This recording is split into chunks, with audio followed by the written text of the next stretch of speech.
Today on the 21st show, the landmark school desegregation case, Brown versus Board of Education, was decided 70 years ago this week. A couple years later, the man who argued the case, future Supreme Court Justice Thurgood Marshall, gave a speech at the University of Illinois. We'll listen back to parts of that and reflect on what has changed in the 70 years since and on what hasn't. Black people are not begging for their freedom. They are demanding what was inherently ours from the beginning. I'm Brian Mackey with the fight for civil rights then and now, today on the 21st show, which is a production of Illinois Public Media. Airing on WILL in Urbana, WUIS in Springfield, WGLT in Normal, WCBU in Peoria, WNIJ in DeKalb, WVIK in the Quad Cities, and WSIU in Carbondale. Now news.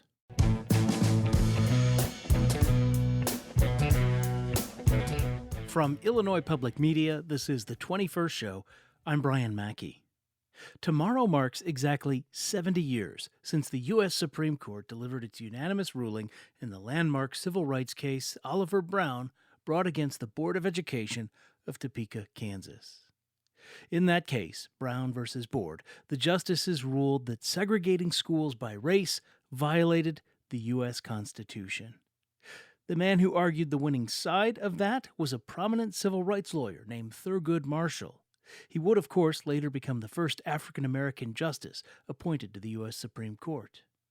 But long before that, and just a couple of years after the Brown decision, March 8, 1956 to be precise, Marshall visited the University of Illinois Urbana-Champaign to talk about his work and the problems of segregation and racism that were still all too common, even in Illinois. Years ago, as we will remember, the so-called race problem in this country was something that, if it was as large as some people thought it was merely a southern problem. Others tried to make it a city problem. Others tried to make it a neighborhood problem in one city. Well, whether you like it or not, or whether I like it or not, or whether any of us like it, the so-called problem of color has become a world problem. And indeed, if anybody had wanted to play it down or to forget about it, that time is long since passed. We'll be listening to parts of Marshall's 1956 speech throughout our program today. So, where do we stand 70 years on? What's changed and what hasn't?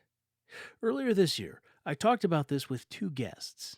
Minnie Pearson, president of the NAACP in Champaign County, and Eric McDuffie, an associate professor in the Department of History and the Department of African American Studies at the U of I. He's also now acting director of the Center for African Studies. We first broadcast this conversation in January on Martin Luther King Jr. Day. You will hear a few references to that.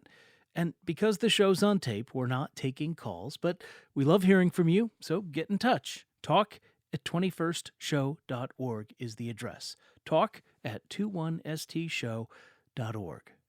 All right, Minnie Pearson, I want to begin with you. I want to come back to Thurgood Marshall's words we heard in the introduction to this conversation. What do you think of that? Well, if you stop and think about it, and see what I want you to understand too is you're talking to Minnie Pearson from originally from Greenville, Mississippi, where a lot of this was just blatant in your face. It's built into the fabric of this country. It started from the very beginning. The structure of this country was never intended to accommodate people of color. So there is no way that we can get around facing the fact that we're still struggling today to become part of what we have been very instrumental in building from the very beginning. You know, one of the things Marshall said in that clip was if anybody wanted to play it down or forget about it, that the time has long since passed.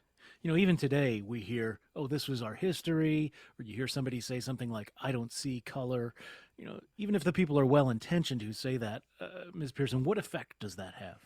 There is absolutely no way that me as a black person, and I consider myself a black person, of course, we do have people of color, uh, can walk into a room where people do not know me and not see my color. To not see my color is to not see me. Professor McDuffie, I'd like to bring you into the conversation now. How do Thurgood Marshall's words there resonate with you today, especially this idea that the problem of color, as he put it, is at a worldwide scale? Yes, great question. That's what really caught my attention when Thurgood Marshall, the civil rights luminary, first African American to sit on the Supreme Court, how he understood racism, race, the African American freedom struggle in a global context. I think that, for me, is what really stands out. And I think so often when we think about the civil rights movement, or when it's taught, at least from a mainstream perspective, it's so often taught within the domestic confines of the United States. In other words, we fail to understand how Black people, and I certainly agree with what Ms. Pearson was saying, how Black people in this country have really always understood that we were not understood to be a part of this country, or rather, this country was not designed for us, or rather for our own well-being. And what Thurgood Marshall was really was getting at is that we need to understand the African American freedom struggle through or in a global context. That our destiny is inextricably was and is inextricably linked to the freedom struggles of all people globally, especially, of course, people of African descent and other people of color. So that's, for me, was the key takeaway from that clip. Let's listen to a little more of Thurgood Marshall's speech from 1956 at the University of Illinois. Professor McDuffie, I'm going to ask you to respond to this first. I say today, if we're going to face this problem of race relations as it applies in this country, we must get rid of all of our old theories of the Negro begging for, weeping for, and the other side generously giving from the bounty of their heart rights that are guaranteed by the Constitution to all of us. So, Eric McDuffie, how did the civil rights movement mark a change in the attitudes among the people who were fighting for those rights? Yeah, it's a great question. Again, it's a very powerful clip from Thurgood Marshall, where he's arguing that Black people aren't begging or asking for civil rights, but are in fact demanding civil rights. What I would caution us, or really encourage us to understand, is that we also need to understand that the African American freedom struggle was and is more than a struggle simply for civil rights. That so often, again, the understanding of the movement is based around voting rights and housing desegregation. And certainly I'm not trying to de-emphasize the importance of voting rights or desegregation, but a larger struggle for human rights. And again, what Marshall, I think, was getting at is that, again, that Black people are not begging for their freedom. They are demanding what was inherently ours from the beginning. Minnie Pearson, I wonder if you want to respond to that. Absolutely. Yeah, I totally agree. They were not begging, and we are not begging even today. We are demanding. We are demanding, and we will not settle for anything less. We are the only race of people who were brought here against our will. We were brought here in chains for the sole purpose to build up this country. So we're not going to beg for anything that is owed to us. And that's why it is important that we were ready to face any challenges, any shape, form, or fashion, economics, or whatever, to get our point across, to let people know enough is enough. We want to be treated humanly, humanity. We demanded respect. We demanded to be acknowledged for the work that we had done for free for so many years. And now we want reparation. When we think of Martin Luther King today, he's a secular saint, right? There's a huge marble statue in Washington, D.C., but he was, in our modern language, he was polarizing at the time. Minnie Pearson, there was a divide, especially between Black Americans and white Americans, and how they perceived him and the civil rights movement, right? Polls in the 1960s found that more white Americans thought Dr. King was hurting the cause of civil rights than helping it. I wonder how you've seen those sort of attitudes come up in your own life and work. Of course, he had a strategy. He had a strategy just as other people had something opposite. But the common goal was to achieve without having us being judged at the same time as people who were barbaric. We followed our leader, Martin Luther King, and his strategy worked for us. We tackled by letting people know exactly economically what we wanted and how we were needed when we boycotted the buses and not riding the buses, how that hurt white America. Everybody is entitled to their opinion, but he had a strategy and we followed that. And it worked for us. And it's working today. We will not settle. We will not settle. We will let you know right away that, yes, our ancestors fought, bled, and died to be free and to get what is owed to them. We do not, under any circumstances, want you to look at a structure, the same structure, and move furniture around and change things around and try to make this a little better, that a little better, and then think that we're going to be satisfied with that. We want the treatment of humanity. We want civil rights. We want educational opportunities, fair representation. We want criminal justice reform. We want voting. We want all of the rights of any other race of people who have come here on their own and made it, and we're still struggling. No, this is not going to wash anymore. We demand to be treated humanly, and we have earned. And don't tell us that we can't do, because look at what we've done. We built this country. This country would not be what it is today without the backs of Black people. So this is what it is strongly stated. And this is why we are persistent and consistent. We are fighting, and we will continue to do that.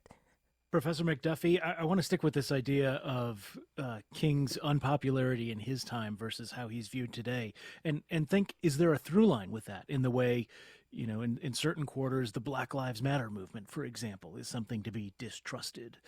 Same story, different day? What I would say is this, and this is what I say in the classroom to my students, that Dr. King today has been sanitized, simplified, and commodified. Agree. Thank you, Sister Pearson. It's critical for us to understand that Dr. King was a radical, and of course that term radical, its root word is root. That means to get to the problem, right?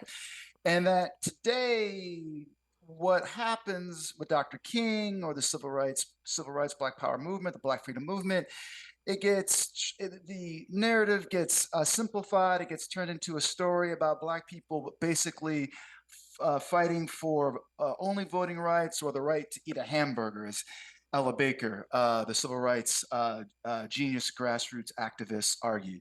It also gets the narrative, the civil rights, Black Power movement gets transformed into a story about famous Black men. So focus on Dr. King or Brother Malcolm, but not talking about people like Ella J. Baker or Fannie Lou Hamer.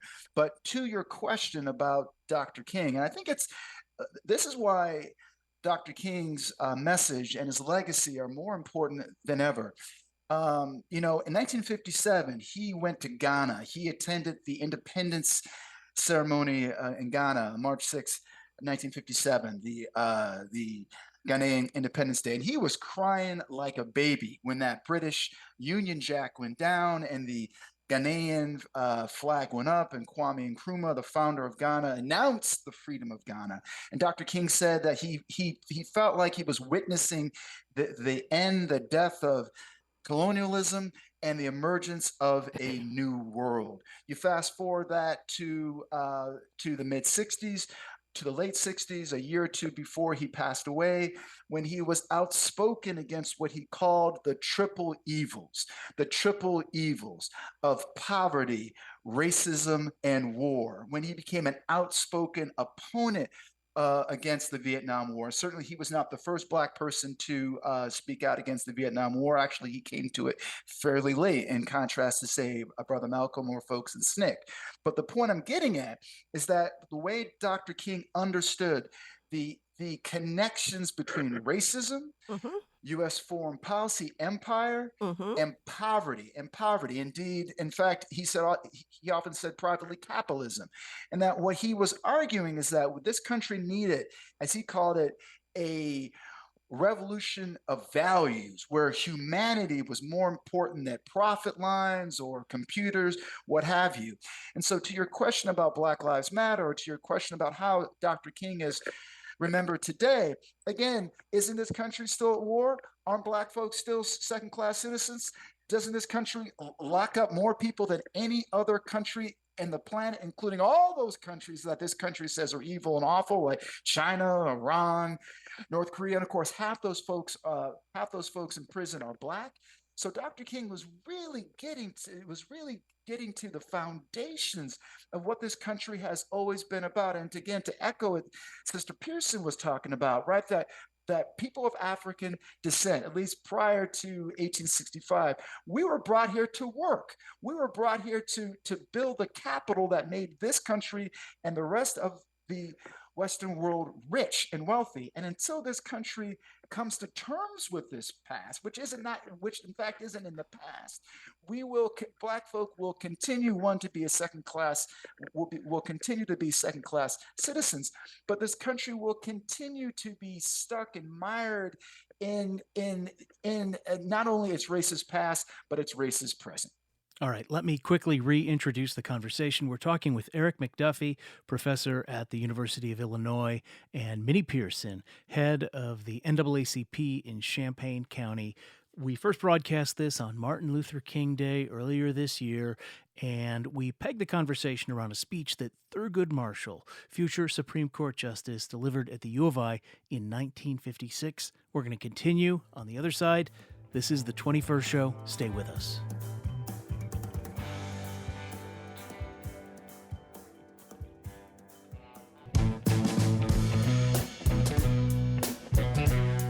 This is the 21st show. I'm Brian Mackey. We're listening back to a conversation on the legacy of the civil rights movement, structured around a speech Thurgood Marshall delivered at the University of Illinois in 1956. Tomorrow marks 70 years since Marshall's arguments persuaded the U.S. Supreme Court to rule unanimously for his clients in the case Brown versus Board of Education. Joining us for this conversation was Eric McDuffie, an associate professor in the departments of History and African American Studies at the University of Illinois Urbana-Champaign. Also, Minnie Pearson, president of the NAACP in Champaign County. A programming note, we first broadcast this for Martin Luther King Day in January, so you will hear some references to that. Also, we're not taking calls because we're on tape, but let us know what you thought by leaving a voicemail at 217-300-2121. The number again, anytime, day or night, 217-300-2121. And Ms. Pearson, I know you wanted to respond to some of the things that Professor McDuffie had said before we took a break about, relating the struggles of the past to current movements trying to secure equality, civil rights, freedom, and so on. And I totally agree with Professor. But the one thing I want to stress is one of the things I felt as a teacher in Unifor School for 32 years, teaching my students Black history and excerpts as much as I possibly could. I think Martin Luther King wanted to turn the mirror around instead of showing violence, which would hurt us as a race, would hurt us and show us as barbaric and fighters and turn us on ourselves, basically, and we would lose our message that we were trying to convey and get across. He wanted to turn that around and show who the violent people were. We did nonviolent. They hit with bricks, water, dogs, all kinds of things to stop us from trying to get the rights that we so rightly deserved. So he turned it around and he let the young black people know that, look, the way to get what we want is not through violence. It is to show them, people who do not look like us, who are fighting against giving us what we rightfully deserve. Look at how they behave. We want to do just the opposite. We want to be strategic about this. We want to show America what we have been enduring for hundreds of years. And so this was one of the reasons why when we say Black Lives Matter, yes, Black lives do matter, because at all times Black people were being killed by people who did not look like them, where we know that it was very rare that Black people were killing white people or people who do not look like them. But all lives matter, but the emphasis was on who is dying now, who is being killed through the healthcare system, through the education system, who's being denied the rights to a quality of life, who's being denied all of the rights and privileges that any human being should have. He turned it around, said, look in the mirror and see how this is happening. Let's return to the tape of Thurgood Marshall's speech at the University of Illinois in 1956. It was 2 years after the case of Brown versus Board of Education, which he argued and won, had been decided, but he still had plenty to say on it because, as we still know today, that was not anywhere near the end of the story. It would be unfair if I stood in the state of Illinois and didn't say that southern states like Missouri and West Virginia made more progress than has been made in southern Illinois in getting rid of segregated schools. So, Ms. Pearson, so much of the history of civil rights focuses on what happened in southern states, but there were battles being fought in Illinois. What are the parallels to be drawn between then and now in terms of school segregation? And I know you can speak specifically to the Champaign School District, just in the last few years tried to change a policy called schools of choice in an attempt to better desegregate the schools. We can put laws into place. We can put people into buildings. We can put us together. But if you don't change hearts and beliefs, you will not get anywhere.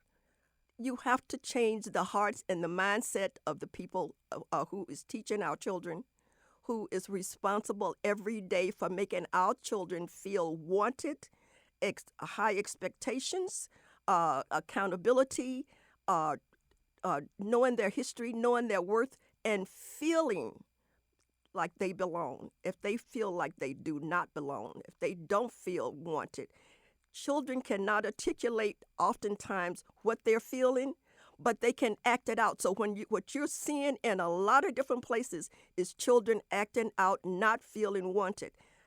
We can have teachers who do not look like them, who don't understand them culturally, and will teach like you teach a child who had all rights and privileges all their lives. And so when we react to that, and when things don't happen the way the powers to be expecting, for instance, hairstyles, our talk, our walk, the way we act, we are culturally expressing ourselves, but it's looked at as if it's threatening to some certain people. Professor McDuffie, you mentioned a little earlier in our conversation about the sanitization of Dr. King and the civil rights movement, the focus on the men. There was a woman that Thurgood Marshall spoke about, and that was Autherine Lucy. Can you just briefly, we have another clip to play, but can you briefly set us up for listeners who may not be familiar? Why was she in the national spotlight in 1956? I can, Brian, but is it cool if I say just a few words about that Sure, previous sure. clip? Yeah. Sure, absolutely. I'll keep it short. One of the things that caught my attention about Thurgood Marshall and speaking at the U of I is that in the 1950s, Black students were banned from living in dormitories on campus. Yes. And I forgot the exact year when Black students were allowed to live on campus, but for decades, Black students, they lived in sorority and fraternity houses, and they lived among local Black Champaign Urbana residents. So I think it's important that we not overlook, dare I say, the racist heritage of the U of I and the exclusion of Black students at the U of I until really the late 60s and early 70s through Project 500. And of course, as Sister Pearson knows, as we all know, that this is an ongoing struggle. And two, and maybe we'll come back to this a bit later, I think it's also important that we not sanitize the history, the very violent racist history of the state of Illinois and of the Midwest. We can't forget that Illinois, like Ohio and other Midwestern states, passed what were called black laws in the early 19th century that barred blacks from coming into the state or from holding jobs or from sitting on juries.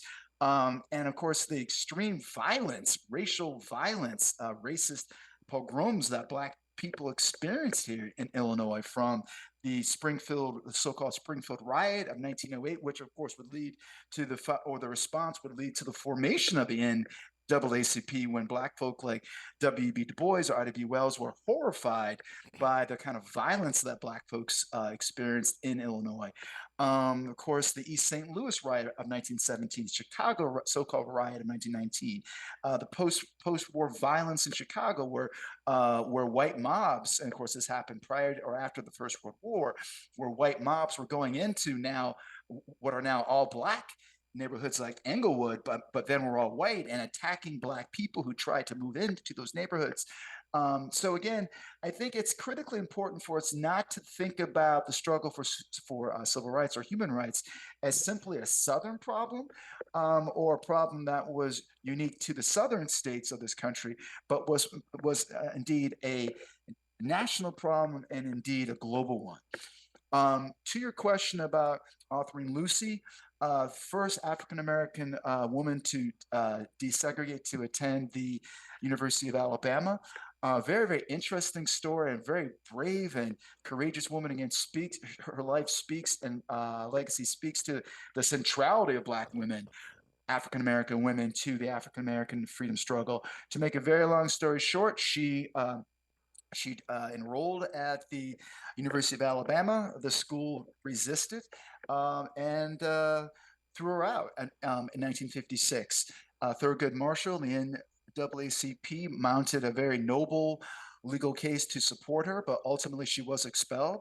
She did actually receive an honorary degree decades later from the University of Alabama. But her story has been largely forgotten, in part because it's bookended between the 1954 Brown v. Board of Education Supreme Court decision and Little Rock of 1957. But again, a courageous, pioneering African-American woman who attempted to, or who was the first Black person to desegregate the University of Alabama. All right, let's listen to another clip from Thurgood Marshall's speech, 1956, at the University of Illinois. This is in response to arguments that came up against authoring Lucy, and in the years ahead, many other Black students. Anybody has a right to say, I will not go to college with a Negro. But nobody has a right to say that that Negro can't go to my college. If you don't want to go to college with Negroes, get out. And if you find that the next college you go to has Negroes, get out of that one. You still have maintained your right, and I'll protect your right. You go from college to college, you end up there are no colleges where there aren't Negroes. You still have your constitutional right to stay away from college and die a dummy. You still keep your right. And I'll protect your right.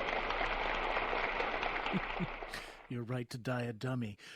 Professor McDuffie, what do you think of what he had to say there, especially in the context of, in the past year, we see, continued attacks on affirmative action, diversity in education? Thurgood Marshall was spot on. And it's amazing how so many white folk then and now will fight tooth and nail to be stupid, tooth and nail to resist learning and thinking critically about this country's past and present and future. Their resistance to learning about the centrality of African descended people to the making of humanity. Again, he was spot on. And I totally agree. Totally agree. On a personal level, starting to teach in Unit 4 schools in the late 70s. When I got into the door, I was asked to come to a specific school here in Champaign. And on the first day of school, everybody was gathered. I'm there. I'm the only black teacher there. I'm not the only black teacher that has been in the building, but at the particular time, I was the only one that's there. And one of the so-called teachers came up to me, and I thought, oh, she's smiling. She's friendly, and I'm going to be received. And she says, oh, I'm just glad to meet you. You are one of the affirmative action hires. And so I didn't know anything about I was an affirmative action hire. I knew that I was totally qualified, attending the University of Illinois, going through all of the hoops and knocking down barrels and things that I needed to do in order to graduate with my undergrad degree. And so I felt pretty good about where I was. But on every third or fourth day, it was mentioned that you got here because of affirmative action. Well, no one ever said anything about a lot of them got through college because of a legacy of things that has happened to them, white privileges. And so I agree. This thing of pointing to us why we should not be somewhere, or somehow or another it's going to dilute an education. Black people have always been hungry for education. Look at the many things that they did to learn to read, to write, to think, to be critical thinkers. Their lives were on the line, but it didn't stop them. Education is very important, and I agree that the black community took in a lot of the black students who came to the University of Illinois with no place to stay. The churches up and down Park and Fifth Street, other churches and houses here in Champaign, Urbana, took in these young students and fed them and clothed them and housed them and educated them and made them feel safe. So That's right. That's right. a lot of and then when they finally had no choice, the University of Illinois decided, well, we will put them far away, FAR, way out on the campus someplace, away where we won't have to look at them. So there were all kinds of things going on that we helped each other, we supported each other, and a lot of them would not have made it had it not been for the black community. FAR, for people who are not from Champaign-Urbana, did not attend the University of Illinois, stands for Florida Avenue Residence Halls, but it is at the very far south end of the campus. It's basically FAR and then the veterinary school and cornfields after that. Interesting reference. Professor McDuffie, we have to take a break in about 2 minutes here, but I wonder if you wanted to add anything to that. Oh, she said it. Sister Pearson said it. So please, I'm good. All right. I want to cue up the next part of our conversation. We're going to listen to a little more tape from Thurgood Marshall. We'll need to take a break, and then we can come back and talk more about it. But one of the things that was on his mind, and because his speech at the U of I came not long after Emmett Till was lynched, brutally murdered in Mississippi. The men accused of his murder were found not guilty by an all-white jury. They later admitted they murdered him, and even then, people still tried to shift the responsibility of the murder away from him. Marshall talked about that. Let's listen to what he had to say. They even said that the NAACP arranged for the murder, so we'd have something to talk about. Well, if the only way we could get attention to this problem would be to murder somebody in Mississippi, with all of the available ones down there, it wouldn't be a poor little 14-year-old boy from Chicago.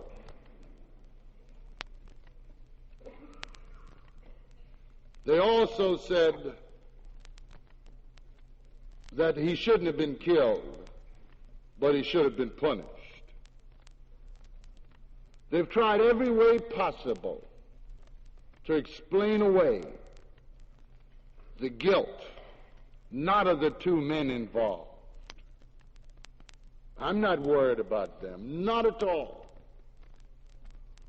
They try to explain away the guilt of the good people that allowed men like that to go free.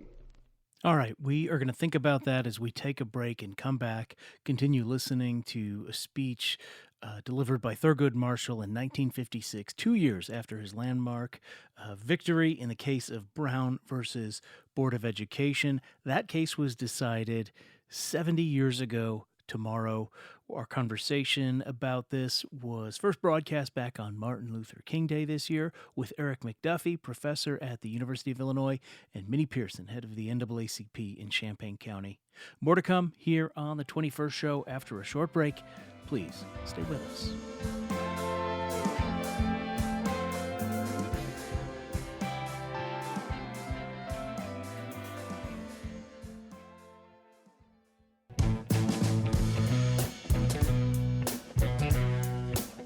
It's the 21st show. I'm Brian Mackey.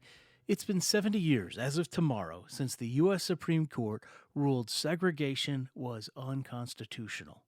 The case, Brown against Board of Education, was argued by Thurgood Marshall, who would go on to be the first black man to serve on the High Court.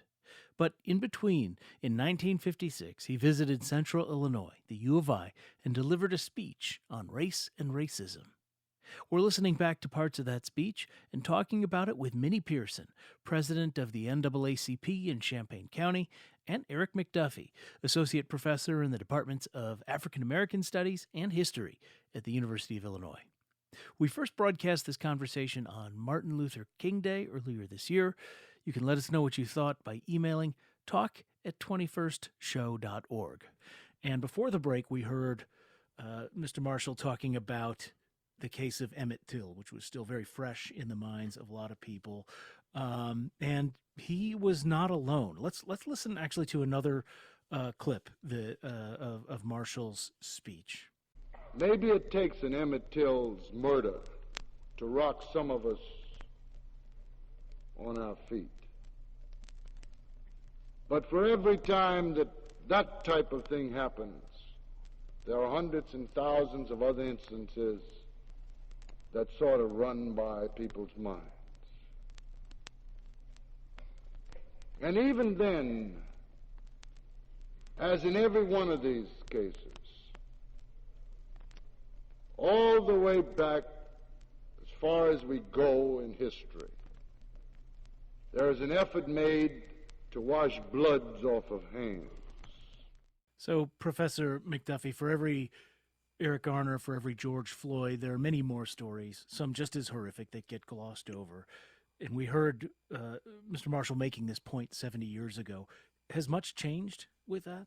Well, in some ways things have changed, in some ways things have not. And I would say, the absolutely tragic lynching of Emmett Till, but we continue to see, as they were once called, legal lynchings. We see those still taking place today, affecting the killing of black children, and not just young black boys. The high-profile case of Tamir Rice, or in Cleveland, or Laquan McDonald, a teenager in Chicago, but young black women like Rakia Boyd of Chicago, or the young, I believe she was 9 years old, Ayanna Stanley Jones. That so often the ways that we forget about how black girls are often victimized by state violence, be it the police or extralegal violence.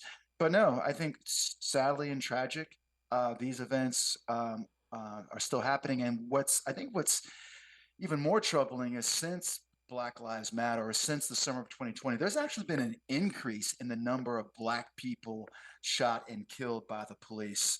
And I'll go there. I'm also very concerned just about the local situation here in Champaign-Urbana, where, for example, the U of I police are expanding their patrols into Champaign, as well as conversations in Urbana to hire 15 more police officers. The way in which policing and incarceration are understood as ways in solving social problems.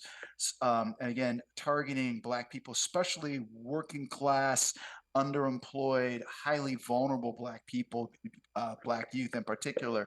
So unfortunately, these issues are still very persistent, but of course, the way in which black folks have fought back. I mean, when we talk about Emmett Till, then we also need, of course, to talk about his mother, Mamie Till Mobley, who after the tragic killing of her son, really made it her life's business, her life's work, to demand the justice for her son. So yes, I'll stop there. And I will pick up on that.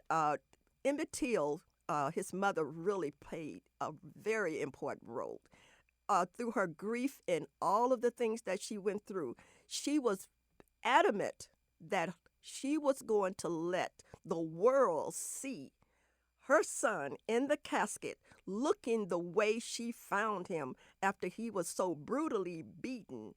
Uh, it would not have been as publicized if she had not insisted, no, no, no, you're not going to close that casket. We are going to let the world see what these people did to my son and That's so right. many other people. So, with that open casket, with him looking unrecognizable and non human like, turned it and showed America what have been done, and people have gotten away with it. Me, as a girl growing up in Mississippi, on my way, my brother and I riding with my mother and father to my grandmother's house, a little town called Rosedale. And I remember seeing things hanging from trees, some missing arms, legs, and heads and body parts. And I, not knowing at the age of 5 or 6 what that could have been, I thought, my goodness, someone has left their Halloween decorations out and didn't take them in. I did not know that there were real bodies hanging from trees, and nearly most of all around church buildings, around church parking lots and places. People have been treated this way and left to hang there to create fear in other people that if you get out of line, these things can also happen to you. Now, these are things that I've seen with my own eyes, and this is something that no child should have been able to see. I saw those things, and it's been going on, and even today, under the cover of darkness, people get really fearful when they are stopped by the police. Not that all police are bad, not that that's happened, but it's the connotation. I mean, the things that have been happening to our children, and most of the times it's daylight, and they get away with it because the court system favors them. If you're just joining us, this is the 21st show. I'm Brian Mackey.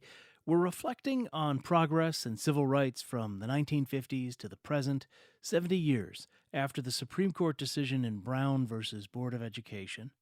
I do want to warn you briefly as we get into this final part of the show. You're going to hear one of our guests using a strong racial epithet in describing an early experience she had with racism in Champaign. It's coming up in about 3 minutes. Back now to the conversation. We've been talking a lot today about stories of the South and the way racism harmed African Americans there. But as we did talk about a little earlier, racism, segregation, it wasn't just a Southern phenomenon. And Thurgood Marshall did have something to say about that. Let's shed some tears for Cairo, Illinois, where segregation is so rampant, it's almost unbelievable. And where in areas of southern Illinois, today, Negroes go down into Kentucky when they get a week off because they feel safer in Kentucky than they do in Illinois. You know, Professor McDuffie, I've often said that Cairo is closer to Mississippi in Chicago in more ways than one. Can you talk about Southern Illinois from this standpoint? Oh, sure. Southern Illinois was a citadel of racial violence. There was a Cairo, Illinois site of a horrific race riot, or really a lynching at the turn of the 20th century. And again, especially like the southern half of the state, in some ways much more southern than northern, but at the same time, we don't want to fall into the trap of thinking of Illinois as this kind of racial utopia. Of course, there was a horrific lynching in Danville. We've already mentioned the Springfield riot of 1908, the East St. Louis riot of 1917, Chicago riot of 1919. And again, those terms riots are really deceptive. They were really armed mobs of white people going into black neighborhoods and killing and raping and burning and pillaging every black person in sight. So yes, certainly this Southern portion of the state has a very racist history, but so does the entire state. And I agree with that as well. Real quickly, uh, when I left Mississippi after I graduated May 27th and May 28th, I was on a bus to Champaign, Illinois, and it was told to me by an older black person on the bus with my brother and I, leaving home for the very first time. When we get in Cairo, you do not get off the bus. Don't get off the bus in Cairo. And we did not understand. And so we kept asking her and asking her. She says, didn't you all bring sandwiches? Didn't you all bring something to drink? And these do not get off in Cairo. And once I got to Champaign, I asked about it. And I heard the story of it being overly a sundown town, or a town who you would not feel welcome at all. In fact, I want to further expound on when I got to Champaign, I figured as a young high school graduate, I'm coming to the North. I'm free. I'm going to be able to do the things that I didn't and couldn't do in Mississippi. Well, the first time I was called a nigger was when I got to Champaign, Illinois, on Neal Street at a famous cafe, which I will not mention at this time. I went in and I smelled a hamburger being fried and things, and I said, oh my goodness, that smells just like my mother's a hamburger on a Saturday when we would have hamburgers and hot dogs. And I went in, and remember, I'm thinking I'm in Illinois. I'm free. I can do what I want to do. I can go where I want to go. I went in and asked the men. I noticed that there were no other black people there, but look where I am. I'm in Champaign. I said to him, oh, hello there. How you doing? I said, could I please have a hamburger well done, hold the pickles, do this, do that, and then could I have a knee-high grape drink with that? And he looked at me and he smiled, and I figured, oh, yeah. And I said, oh, put the pickles on the side. Don't put them on burger. He said, is that all you want? And I said, yes. He says, if you don't get your N-word behind out of here. And at first I froze because I just could not believe. It was like I was swimming underwater. I couldn't believe what I was hearing. And to make sure that he knew that I knew that he was serious, he stumped his foot and says, get your blank out of here. And I remember leaving there, running down to the street, not knowing where I was going. And I found myself at a phone booth on First Street calling my daddy to tell him what happened. And that's when he said, you need to seek out the help of the Urban League or the NAACP. Helped me through a lot of the things that I had to face. Once I got to what I said was the North, I was free. So yes, it was everywhere. And here you are today, president of the NAACP in Champaign County. Yes. Professor McDuffie, we're coming to the end of our time together. What needs to happen to make the next 70 years different than the 70 that have just passed? That's a great question. And thank you, Sister Pearson, for sharing what you just said. Incredibly powerful. I think first and foremost, I am a historian. I think it's important. It's critically important for us to understand history and to understand that history is uncomfortable. And the only way to move forward is to deal with the discomfort of history. I would also say, just wearing my hat as the acting director for the Center for African Studies, I think it's critical for us to understand, again, going back to what Thurgood Marshall was saying earlier, that we understand the African American freedom struggle in a global context. So I will go there. I think it's important for us to think critically about the war in Gaza. I think it's important to understand the way in which the U.S. Is very much implicated in what South Africa is calling genocide. I think it's important for us to understand how forces, what might seem far away, those forces are very much in play with affecting us here.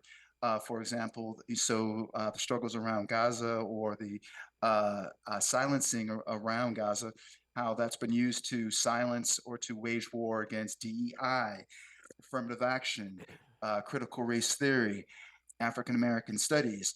And so what we're seeing, both a war on people and a war on ideas, is a way to, again, to keep Black folk and folks and freedom loving people in check. So again, knowing history, knowing that history is uncomfortable, and being aware of the links between the global and the local, I think, are essential. Thank you. Professor Eric McDuffie and Minnie Pearson, president of the NAACP in Champaign County. Thank you both so much for being with us to share your knowledge and your personal experiences with us today on the 21st show. Thank you. Thank you. And that's all the time we have for our program today. The 21st show is produced by Christine Hatfield and Jose Zepeda. Damian Contreras is our digital producer. Technical direction and engineering comes from Jason Croft and Steve Mork. Reginald Hardwick is our news director. The 21st show is a production of Illinois Public Media. I'm Brian Mackey. Thanks for listening. We'll talk with you again tomorrow.